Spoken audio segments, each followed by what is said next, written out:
Chapter 124. The Chase, Third Day.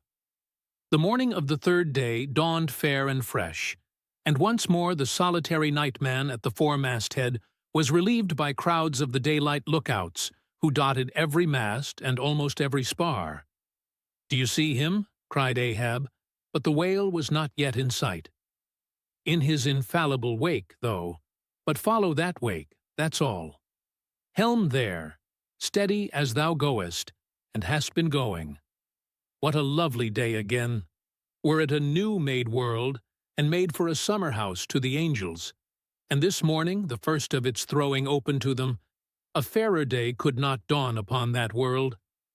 Here's food for thought, had Ahab time to think, but Ahab never thinks. He only feels, feels, feels. That's tingling enough for mortal man. To think's audacity.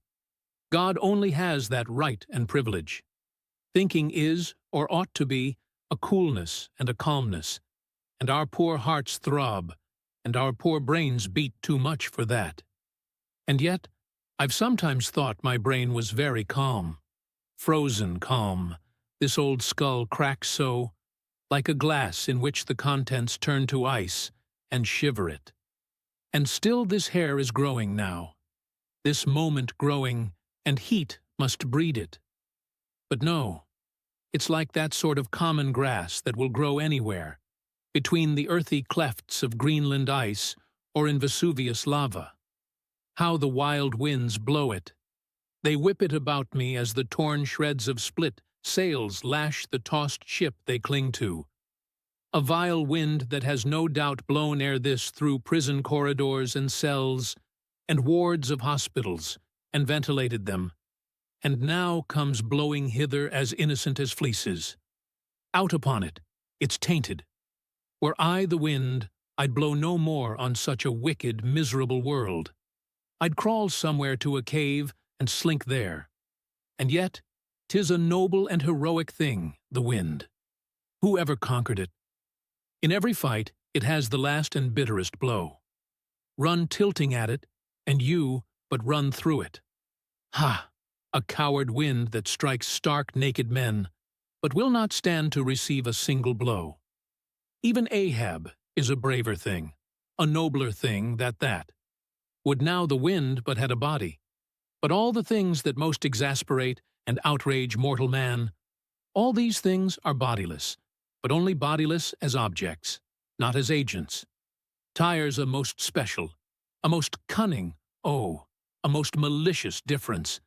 And yet, I say again, and swear it now, that there's something all glorious and gracious in the wind. These warm trade winds, at least, that in the clear heavens blow straight on, in strong and steadfast vigorous mildness, and veer not from their mark, however the baser currents of the sea may turn and tack, and mightiest Mississippis of the land swift and swerve about, uncertain where to go at last. And by the eternal poles, these same trades that so directly blow my good ship on, these trades, or something like them, something so unchangeable and full as strong, blow my keeled soul along. To it! Aloft there! What do you see? Nothing, sir. Nothing. And noon at hand. The doubloon goes a-begging. See the sun.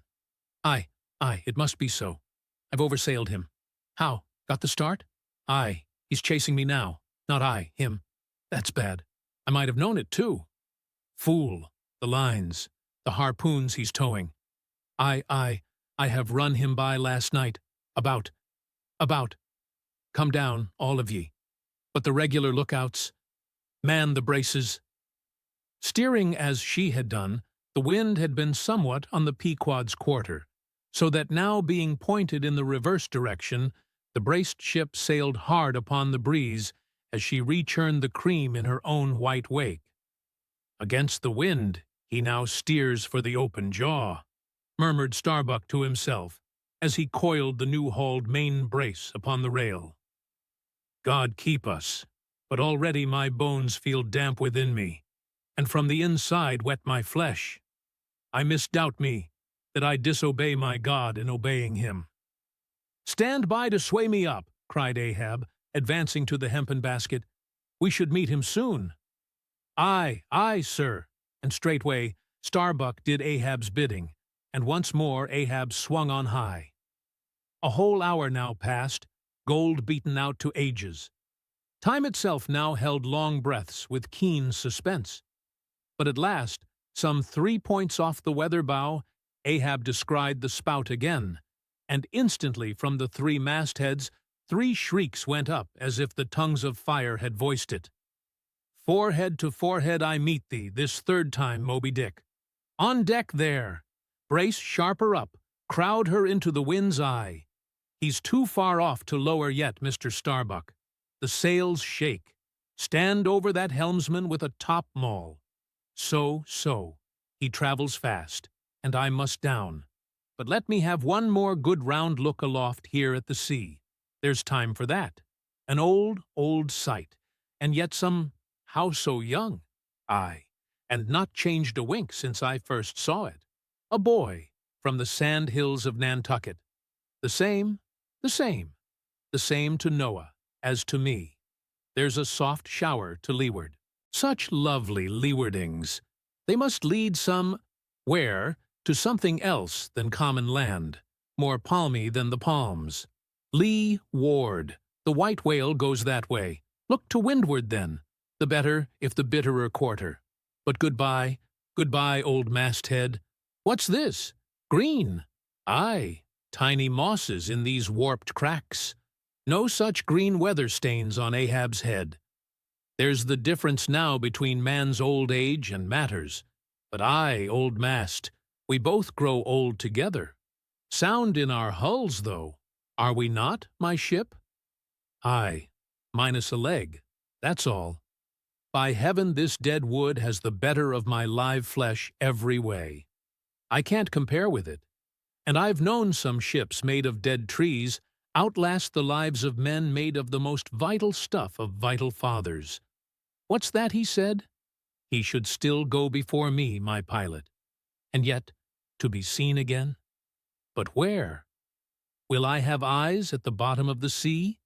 Supposing I descend those endless stairs?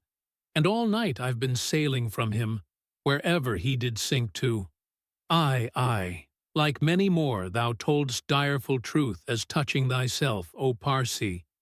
But Ahab, there thy shot fell short. Goodbye, masthead. Keep a good eye upon the whale, the while I'm gone. We'll talk tomorrow, nay tonight, when the white whale lies down there, tied by head and tail. He gave the word, and still gazing round him, was steadily lowered through the cloven blue air to the deck. In due time the boats were lowered, but as standing in his shallop's stern, Ahab just hovered upon the point of the descent, he waved to the mate, who held one of the tackle ropes on deck, and bade him pause. "Starbuck." "Sir?" "For the 3rd time my soul's ship starts upon this voyage, Starbuck." "Aye, sir, thou wilt have it so. Some ships sail from their ports, and ever afterwards are missing, Starbuck. Truth, sir, saddest truth. Some men die at ebb tide, some at low water, some at the full of the flood. And I feel now like a billow that's all one crested comb, Starbuck. I am old. Shake hands with me, man." Their hands met, their eyes fastened. Starbuck's tears the glue. "Oh, my captain, noble heart, go not, go not. See, it's a brave man that weeps. How great the agony of the persuasion then!" "Lower away!" cried Ahab, tossing the mate's arm from him. "Stand by the crew." In an instant the boat was pulling round close under the stern. "The sharks! The sharks!" cried a voice from the low cabin window there. "Oh, master, my master, come back!" But Ahab heard nothing, for his own voice was high lifted then, and the boat leapt on. Yet the voice spake true, for scarce had he pushed from the ship, when numbers of sharks, seemingly rising from out the dark waters beneath the hull, maliciously snapped at the blades of the oars every time they dipped in the water. and in this way accompanied the boat with their bites. It is a thing not uncommonly happening to the whale-boats in those swarming seas, the sharks at times apparently following them in the same prescient way that vultures hover over the banners of marching regiments in the east. But these were the first sharks that had been observed by the Pequod since the white whale had been first descried. And whether it was that Ahab's crew were all such tiger-yellow barbarians, and therefore their flesh more musky to the senses of the sharks, a matter sometimes well known to affect them. However it was, they seemed to follow that one boat without molesting the others. "Heart of wrought steel," murmured Starbuck, gazing over the side and following with his eyes the receding boat. "Canst thou yet ring boldly to that sight? Lowering thy keel among ravening sharks, and followed by them, open-mouthed to the chase. And this the critical third day? For when 3 days flow together in one continuous intense pursuit, be sure the first is the morning, the second the noon, and the third the evening and the end of that thing, be that end what it may. Oh my God, what is this that shoots through me and leaves me so deadly calm, yet expedient, fixed at the top of a shudder? Future things swim before me, as in empty outlines and skeletons. All the past is somehow grown dim. Mary, girl, thou fadest in pale glories behind me. Boy, I seem to see but thy eyes grown one, drowse blue. Strangest problems of life seem clearing, but clouds sweep between. Is my journey's end coming? My legs feel faint, like his who has footed it all day. Feel thy heart, beats it yet? Stir thyself, Starbuck. Stave it off. Move, move. Speak aloud. Masthead there. See ye my boy's hand on the hill?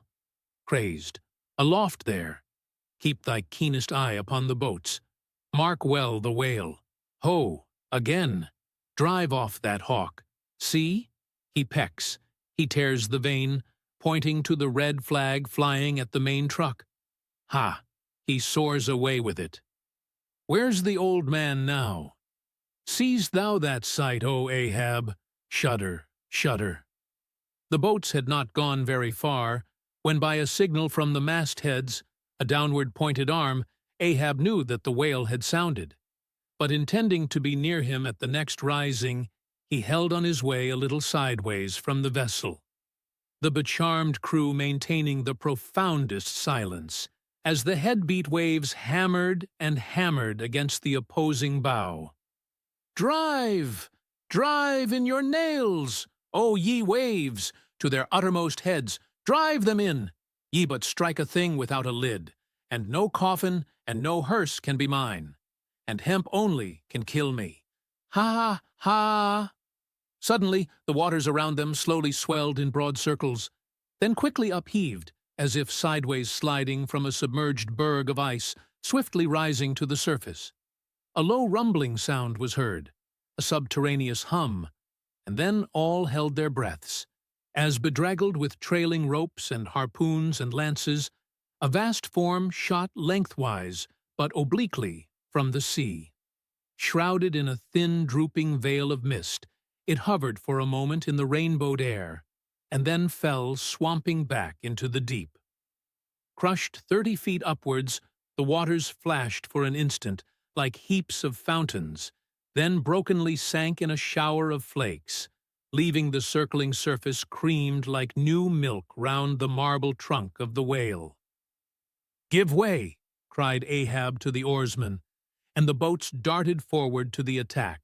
But maddened by yesterday's fresh irons that corroded in him, Moby Dick seemed combinedly possessed by all the angels that fell from heaven.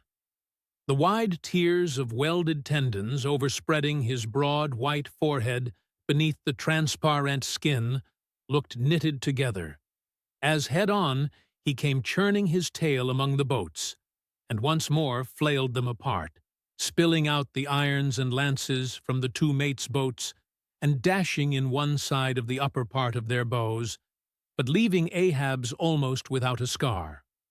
While Daggoo and Queequeg were stopping the strained planks, and as the whale swimming out from them turned and showed one entire flank as he shot by them again. At that moment a quick cry went up, lashed round and round to the fish's back, pinioned in the turns upon turns in which, during the past night, the whale had reeled the involutions of the lines around him. The half-torn body of the Parsee was seen, his sable raiment frayed to shreds, his distended eyes turned full upon old Ahab. The harpoon dropped from his hand. Befooled, befooled, drawing in a long, lean breath. Aye, Parsee, I see thee again. Aye, and thou goest before. And this then is the hearse that thou didst promise. But I hold thee to the last letter of thy word. Where is the second hearse? Away, mates, to the ship. Those boats are useless now. Repair them if ye can in time, and return to me. If not, Ahab is enough to die. Down, men. The first thing that but offers to jump from this boat I stand in, that thing I harpoon. Ye are not other men, but my arms and my legs, and so obey me. Where's the whale? Gone down again? But he looked too nigh the boat, for as if bent upon escaping with the corpse, he bore, and as if the particular place of the last encounter had been but a stage in his leeward voyage, Moby Dick was now again steadily swimming forward, and had almost passed the ship, which thus far had been sailing in the contrary direction to him, though for the present her headway had been stopped.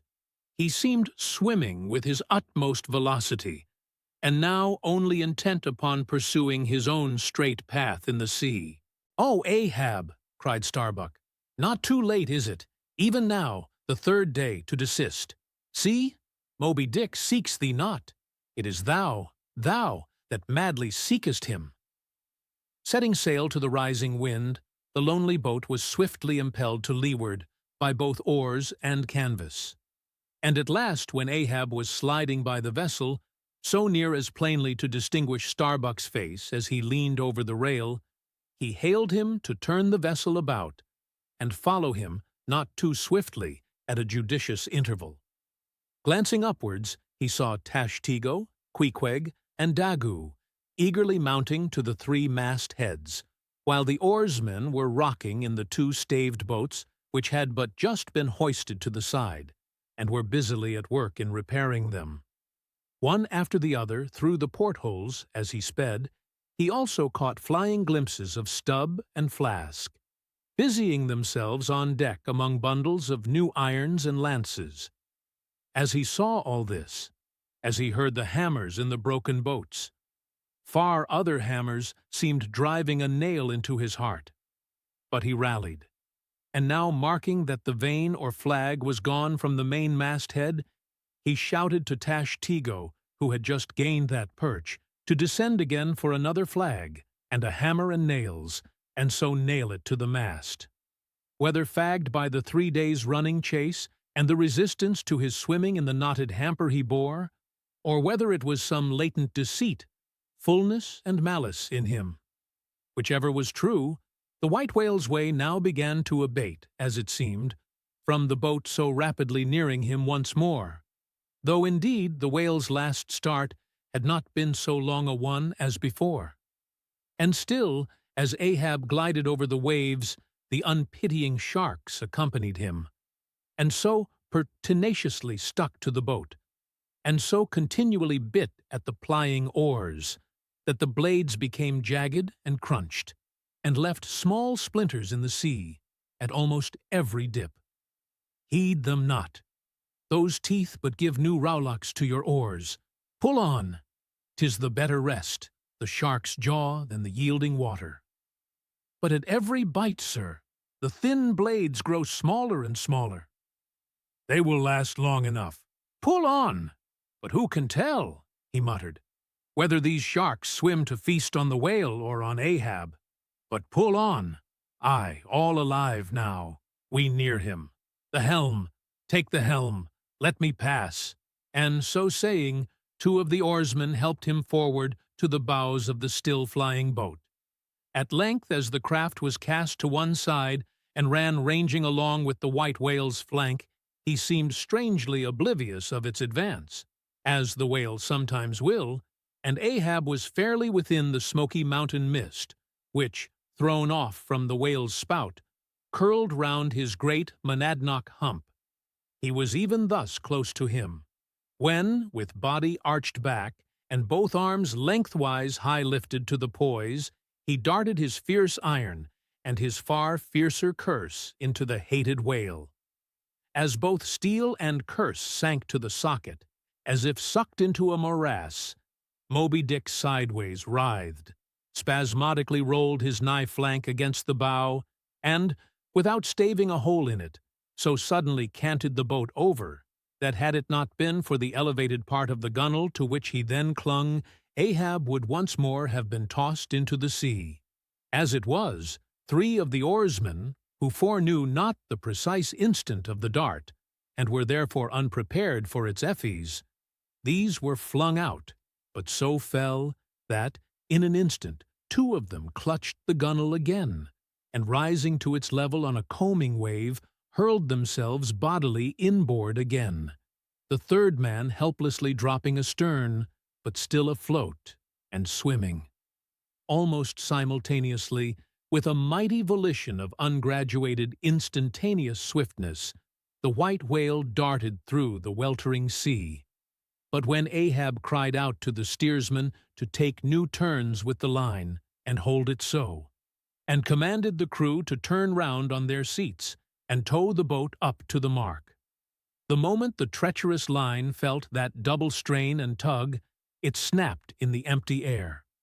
What breaks in me? Some sinew cracks. 'Tis whole again. Oars! Oars! Burst in upon him! Hearing the tremendous rush of the sea-crashing boat, the whale wheeled round to present his blank forehead at bay. But in that evolution, catching sight of the nearing black hull of the ship, seemingly seeing in it the source of all his persecutions, bethinking it, it may be, a larger and nobler foe, of a sudden he bore down upon its advancing prow, smiting his jaws amid fiery showers of foam. Ahab staggered, his hand smote his forehead. I grow blind, hands, stretch out before me, that I may yet grope my way. Is't night? The whale, the ship, cried the cringing oarsman. Oars, oars, slope downwards to thy depths.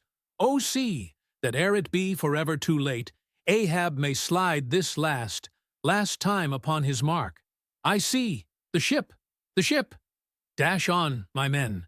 Will ye not save my ship? But as the oarsmen violently forced their boat through the sledge-hammering seas, the before whale-smitten bow ends of 2 planks burst through, and in an instant almost, the temporarily disabled boat lay nearly level with the waves, its half-wading, splashing crew trying hard to stop the gap and bail out the pouring water. Meantime, for that one beholding instant, Tashtego's masthead hammer remained suspended in his hand, and the red flag, half wrapping him as with a plaid, then streamed itself straight out from him as his own forward-flowing heart, while Starbuck and Stubb, standing upon the bowsprit beneath, caught sight of the down-coming monster just as soon as he. The whale! The whale! Up helm! Up helm! Oh, all ye sweet powers of air, now hug me close. Let not Starbuck die, if die he must, in a woman's fainting fit. Up helm, I say, ye fools, the jaw, the jaw. Is this the end of all my bursting prayers? All my lifelong fidelities? O Ahab, Ahab, lo thy work. Steady, helmsman, steady. Nay, nay, up helm again. He turns to meet us. Oh, his unappeasable brow drives on towards one whose duty tells him he cannot depart. My God, stand by me now. Stand not by me, but stand under me, whoever you are that will now help Stubb. For Stubb, too, sticks here. I grin at thee, thou grinning whale. Whoever helped Stubb, or kept Stubb awake, but Stubb's own unwinking eye? And now poor Stubb goes to bed upon a mattress that is all too soft. Would it were stuffed with brushwood! I grin at thee, thou grinning whale! Look ye, sun, moon, and stars! I call ye assassins of as good a fellow as ever spouted up his ghost. For all that, I would yet ring glasses with ye, would ye but hand the cup. Oh, oh, oh, oh, thou grinning whale! But there'll be plenty of gulping soon. Why fly ye not, O Ahab? For me, off shoes and jacket to it. Let Stubb die in his drawers. A most mouldy and over-salted death, though. Cherries, cherries, cherries. O flask, for one red cherry ere we die. Cherries? I only wish that we were where they grow. O Stubb, I hope my poor mother's drawn my part pay ere this. If not, few coppers will now come to her, for the voyage is up. From the ship's bows, nearly all the seamen now hung inactive. Hammers, bits of plank, lances, and harpoons mechanically retained in their hands, just as they had darted from their various employments. All their enchanted eyes intent upon the whale, which from side to side, strangely vibrating his predestinating head, sent a broad band of overspreading semicircular foam before him as he rushed. Retribution, swift vengeance, eternal malice were in his whole aspect, and spite of all that mortal man could do, the solid white buttress of his forehead smote the ship's starboard bow, till men and timbers reeled. Some fell flat upon their faces. Like dislodged trucks, the heads of the harpooneers aloft shook on their bull-like necks. Through the breach they heard the waters pour, as mountain torrents down a flume. "The ship! The hearse! The second hearse!" cried Ahab from the boat. "Its wood could only be American." Diving beneath the settling ship, the whale ran quivering along its keel, but turning under water, swiftly shot to the surface again, far off the other bow, but within a few yards of Ahab's boat, where, for a time, he lay quiescent. I turn my body from the sun. What ho, Tashtego! Let me hear thy hammer. O ye three unsurrendered spires of mine! Thou uncracked keel, and only God, bullied hull! Thou firm deck, and haughty helm, and pole-pointed prow, death-glorious ship! Must ye then perish, and without me? Am I cut off from the last fond pride of meanest shipwrecked captains? O lonely death on lonely life! O now I feel my topmost greatness lies in my topmost grief. Ho, ho, from all your furthest bounds, pour ye now in, ye bold billows of my whole foregone life, and top this one piled comber of my death. Towards thee I roll, thou all-destroying but unconquering whale. To the last I grapple with thee.